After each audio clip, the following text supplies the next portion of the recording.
Hello guys, welcome to my YouTube channel. तो guys, क्या आपने कभी सोचा है कि अगर 3000 साल पुराने इंसान आपसे बात करे तो वो क्या कहेगा? क्या उस वक्त भी लोग मोबाइल का उपयोग करते थे? बिल्कुल नहीं। लेकिन उस ज़माने की किताबें और कब्रें आज भी हमसे बातें करती हैं। आज हम खोलेंगे इतिहास का वो पिटारा जो बताएगा कि हमारे पूर्वज कैसे रहते थे, क्या खाते थे और उनकी जीवन शैली के बारे में हम जानेंगे। तो गाइज़, आज की इस वीडियो में हम क्लास 6 हिस्ट्री के चौथे चैप्टर को बहुत ही सरल तरीके से समझेंगे। चलिए शुरू करते हैं। तो आज के चैप्टर का नाम है क्या बताती है हमें किताबें और कब्रें।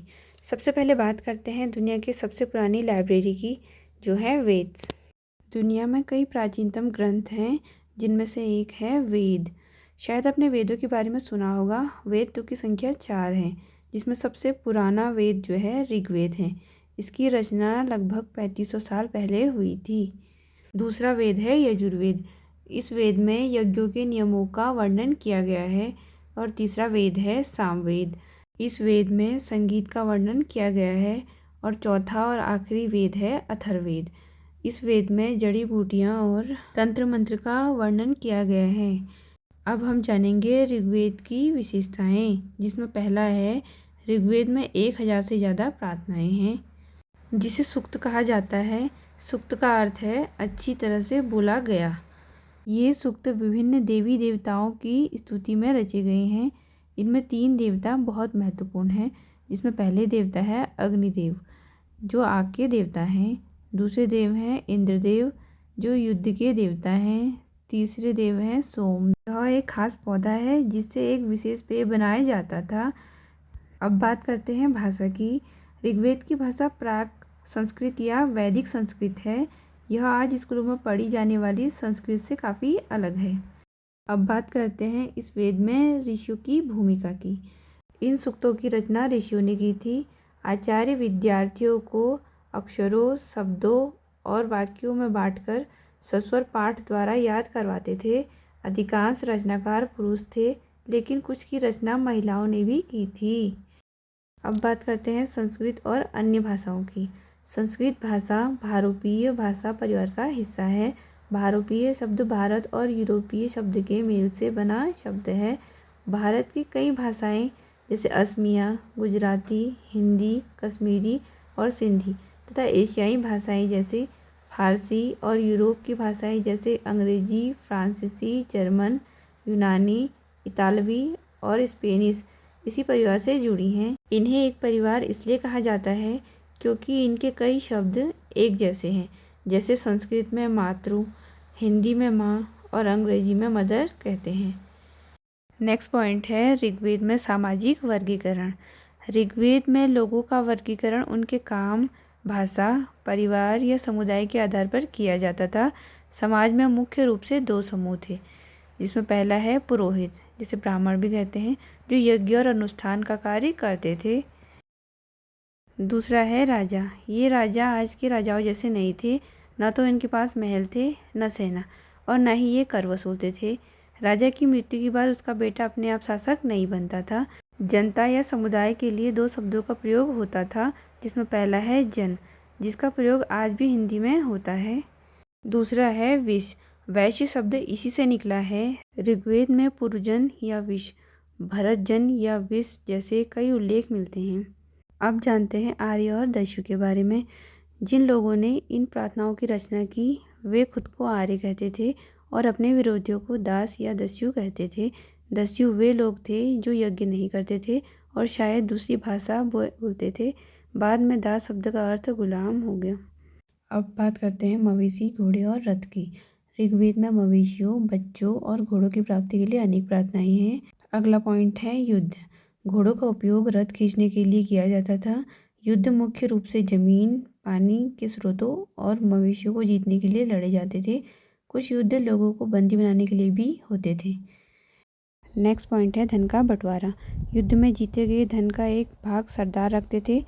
कुछ हिस्सा पुरोहितों को दिया जाता था और बाकी आम जनता में बांट दिया जाता था। धन का उपयोग यज्ञ करने के लिए भी होता था। नेक्स्ट पॉइंट है खामोश प्रहरी, महापाषाणों की कहानी। जहाँ एक तरफ वेद लिखे जा रहे थे, वहीं दूसरी तरफ दक्कन, दक्षिण भारत, उत्तर पूर्वी भारत और कश्मीर में कब्रें बनाने की एक अनोखी प्रथा चल रही थी। इन्हें महापाषाण कहा जाता है, जिसमें महा का अर्थ है बड़ा और पाषाण का अर्थ है पत्थर, यानी बड़े पत्थरों से बनी कब्रें। यह प्रथा लगभग 3000 साल पहले शुरू हुई। बात करते हैं इसकी पहचान के बारे में। ये पत्थर कब्रगाहों को चिन्हित करने के लिए सतह पर या ज़मीन के अंदर लगाए जाते थे।